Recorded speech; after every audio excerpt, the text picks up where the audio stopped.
Hi everyone, welcome back to our classroom, or if you guys new here, then welcome to SRE method.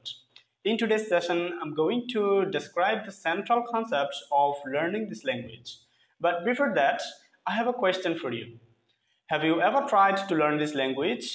Or you may have tried to memorize the structure of this language?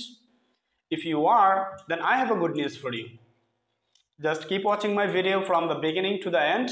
Let's get started. প্রথমে আমি আমার পরিচয়টা দিয়ে নিই। আমি Mohammad Sharifuddin, SRA মেথডের একজন নিয়মিত শিক্ষার্থী।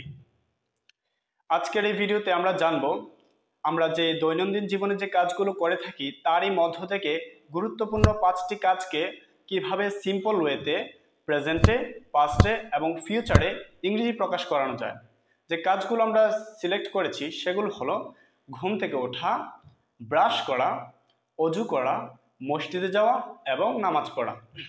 এখন এগুলোকে যদি আমরা সিম্পল প্রেজেন্টে বলি, আমি ঘুম থেকে উঠি, I wake up early in the morning. আমি ব্রাশ করি, আই ব্রাশ মাই টিথ।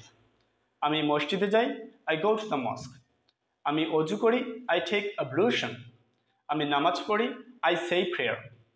একইভাবে যদি আমরা এগুলোকে ইংলিশে বলতে চাই, আই মিন পাস্টে বলতে চাই, সেগুলো হবে এমন যে আমি ঘুম থেকে উঠেছিলাম, I woke up early in the morning. আমি ব্রাশ করেছিলাম, আই ব্রাশড মাই টিথ। আমি অজু করেছিলাম, আই টুক অ্যাবলিউশন। আমি মসজিদে গিয়েছিলাম, I went to the mosque. আমি নামাজ পড়েছিলাম, আই সেড প্রেয়ার।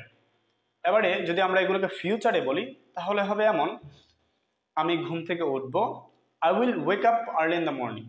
আমি ব্রাশ করব, I will brush my teeth. আমি অজু করব, I will take ablution. আমি মসজিদে যাব, I will go to the mosque. আমি নামাজ পড়ব, I will say prayer.